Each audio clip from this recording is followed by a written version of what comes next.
Hi guys, Nikko is here. In this video I'm going to share with you 10 useful tips on buying motorcycles for rebuilding that I've learned after 20 years of rebuilding projects. During these years I've repaired and rebuilt many bikes, cars, boats and garden machinery. So I've prepared these tips particularly for motorcycle projects, but actually most of them will work for cars, boats, jet skis and everything else as well. Tip number 1. Never buy a bike with title problems. Make sure that the bike you are buying has a valid title and the person who is selling it is the owner specified in the title. Never buy a bike without a title or with a lost title. Although there are some ways to restore the title, most of them are in a gray area and will require a lot of work. And it is not guaranteed that these efforts will ever be successful.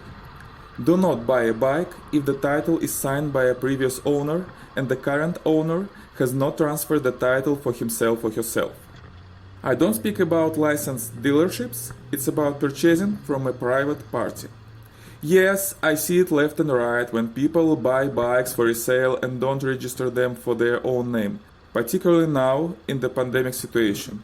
It may be okay in many cases, but it may be not. The previous owner may cancel the sale, or there may be some family dispute, or the title may be just stolen. You don't know the history of this sale, and if anything goes wrong in your DMV, you will be cursed to find the original owner to make any corrections. Trust me, you don't need it. Also, in many states it is strictly illegal to sell a bike if you are not the owner in the title, and it is also illegal to buy such a bike.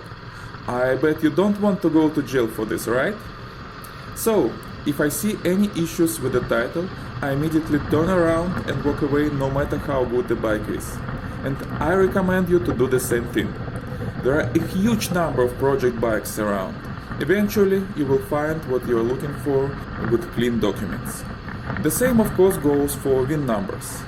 If the VIN number is damaged, deleted or just doesn't match the documents, you will have a problem sooner or later. Always take a good time to find and inspect the VIN number. Any doubts? Walk away.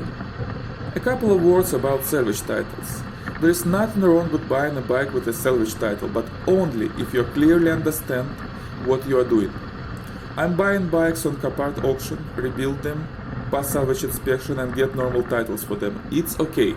But you cannot register or write a bike with a salvage title before you replace it with a normal title. And be careful. There are a lot of douchebags who try to sell bikes with salvage titles as normal bikes. If you are buying a bike with a salvage title, you need to get to know before what should you do to get a normal title. In New Jersey, where I live, you need to have before and after works pictures to pass the inspection. So the first thing I'm doing after unloading a new project from my truck, I'm taking a lot of pictures. In other states, there are different requirements. Make sure that you know them. In general, I'm okay to buy a salvage bike at an insurance auction, but I consider it risky to buy it from a private party. But it's all variable.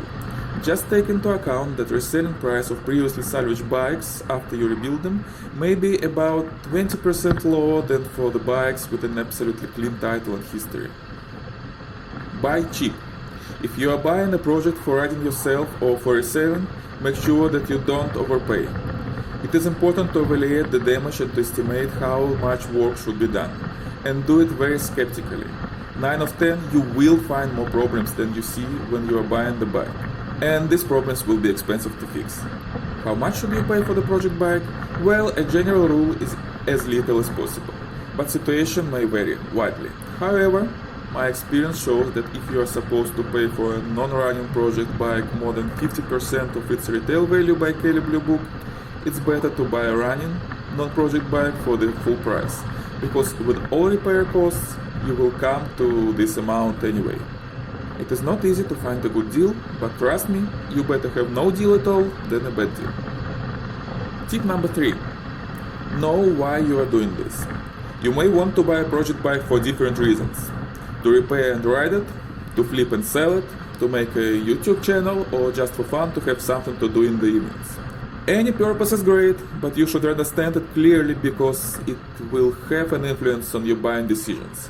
Let's say I'm buying a project bike for $1,500 with a market price of $3,500. I will need to invest about $1,500 for a build. If I'm buying it for myself, it's still a good deal. I'll get it cheaper than I can do on market. But if I want to resell it, I should think, is $500 of a risky margin enough for me to invest my time, efforts and money into this project? By the way, with time I came to the conclusion that if you rebuild a bike for resale, you should be sure that you'll get at least $1,000 more than you've invested into the bike and all the parts. Rebuilding projects take much time, knowledge and effort, and it's useless to flip a motorcycle if you don't get enough profit from it. Alternatively, some guys with hundreds of thousands of subscribers on their YouTube channels may not think about the buying price at all. All that they lose on the bike they will get back from YouTube commercials. So you may do whatever you want, just make clear to yourself why are you doing this. Tip number 4. Make sure you have enough budget for repair. In 95% of motorcycle rebuilding projects, you'll have to spend more than $1,000 just for the parts. Make sure that you have this money. Even if you go with cheap aftermarket plastic, cheap tires and some small parts to make this girl running, you will easily burn $1,500 or more. And if you are going with OEM parts only, then fasten your seatbelt, your budget is launching to the sky. Most of my projects took $1,500 to $2,500 of evergreens in parts costs. Even considering that I like to cut corners everywhere, having relevant experience. Once again, there is nothing wrong with it, just make sure that you can afford it. If you are buying a bike at an auction, be ready to pay the auction fees, which start from $300 and may go to several thousand depending on the price of the bike. Also, be sure that you will find something unexpected that needs repair here and now, particularly if you are buying a bike at an online auction without seeing it in person.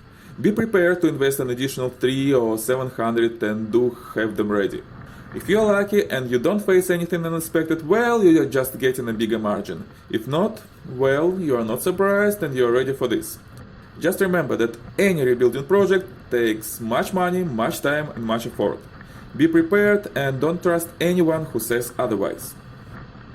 Tip number 5. Know availability and the prices of the parts before buying a bike. It may be really surprising, and not in a good way, how expensive and rare some parts for project bikes can be. While you never can fully predict the full list of required parts when you are buying a not-riding project bike, you should do your homework and make sure that at least obvious and visible problematic parts are available new or used, and that their price will not burn a hole in your pocket. Particularly, this concerns body parts, fairings, fenders, seats, gas tanks, front forks. One little missing part of a fairing for a rare bike may cost you an arm and a leg, and you will be happy to find it at all. This also is applicable to any salvage bike after a crash. The fairings of a modern sport bike may consist of 10 different parts, and each of them may cost a couple of hundreds of dollars if you buy OEM parts. Luckily, there are a lot of aftermarket parts now, and many of them are really good. You can find a full set of plastic for $500-700. Just make sure that you've checked the availability and the prices of the parts before you pay it for the bike and not after. Tip number 6. Buy in low season, sell in high season. The best time to buy a project bike is from October to January, and the best time to sell the results of your works is from April to July. It is not the law. If you see a good bike for a good price, buy it. I've bought about half of my projects in the summertime. What I'm talking about is that you can buy a project bike for a better price if you are buying it out of the season. Another thing, in high season, in May, June or July, you may not have time to research and think properly about what you are buying. At that time, even project bikes are flying away from the market in a couple of days if the price is good, and in many cases in just a couple of hours.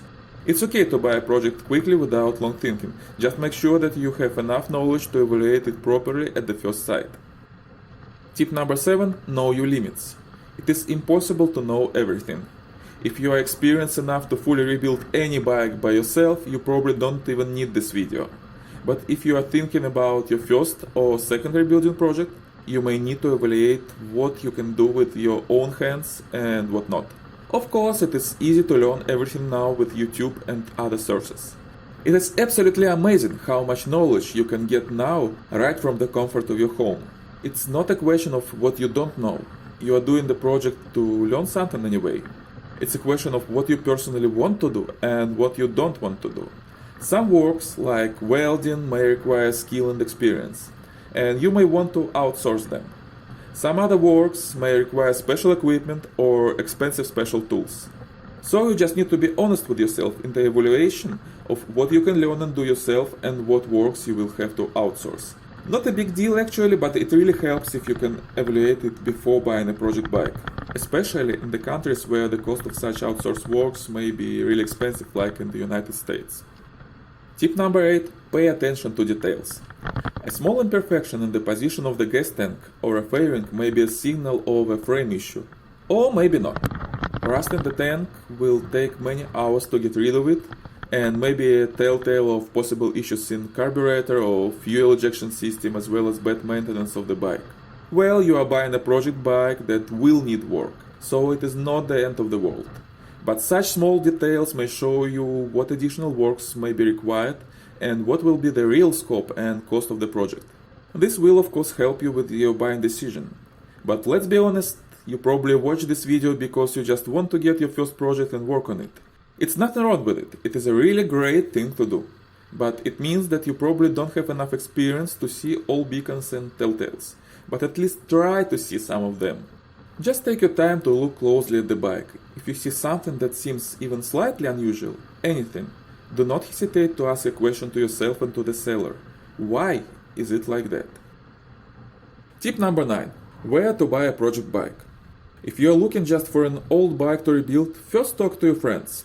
It is a really high probability that some of them may at least know someone who has an old bike and is ready to sell. You will be surprised how many bikes are just sitting in the garages of Americans for years. Some of them have just a minor technical issue and the owner doesn't have the time or knowledge to fix it. Some are unfinished projects. There is no guarantee that you will find anything, but it's worth giving it a try anyway. This probably is the best way to get your project.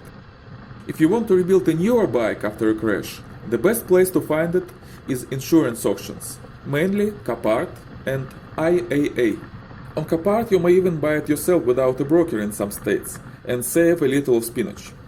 But before buying at an auction, take your time to learn how everything works there and be conservative about your budget. It is a bad idea to buy a very expensive bike at an auction as your first project. I would start with something cheaper, and actually I have. There are at least 2 reasons for this. First, most auction bikes will have some issues that are difficult or impossible to see on the pictures when you buy the bike. Second, most bikes on the auctions are sold with salvage titles, and you need to understand the procedure of converting the title to a normal one.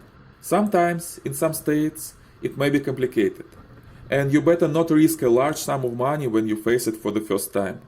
Another issue, there are many people on the auctions now and good bikes may be way overpriced. The same is true for cars too.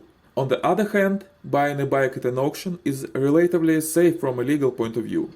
You will not get scammed with it. Just remember about the auctions fees that I already mentioned.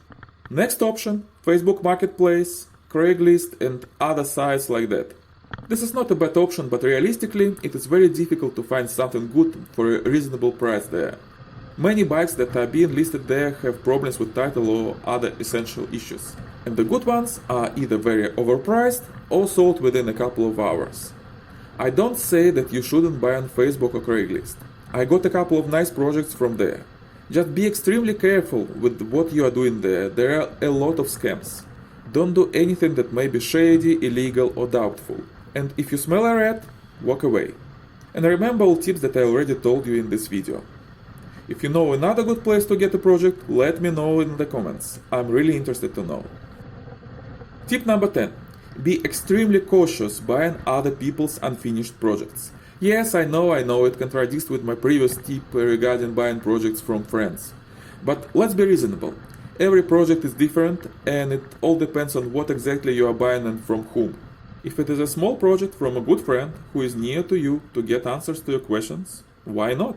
What I mean is that buying unfinished projects from someone who you don't know may be very risky. Why? You don't know why it's really unfinished.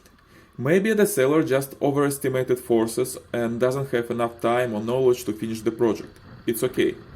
but maybe he or she found something that will make the project very expensive to finish. A small crack in the crankcase or in the frame, for example. You also don't always know what's missing. Many of such projects come as just several boxes of parts, and you can't even say do you have all of them in place or not. And do you know how this bike was disassembled and what goes where? Well, it's not the end of the world. You may find assembling all this bike even interesting, like a jigsaw puzzle. But make sure that you're ready for this quest. And keep in mind that this may be one more way to hide a serious problem with this project. In general, completing someone else's unfinished project is usually longer and more difficult than just rebuilding everything yourself. So I recommend to avoid this type of entertainment until you have enough experience. And so, there are my tips on buying a project bike or a car or anything. Thank you so much for watching this video. If you like it, give me thumbs up. If you don't, give me thumbs down. But anyway, tell me what you think in the comment section down below. And subscribe to the channel to never miss a new video. Thank you once again, and see you next time.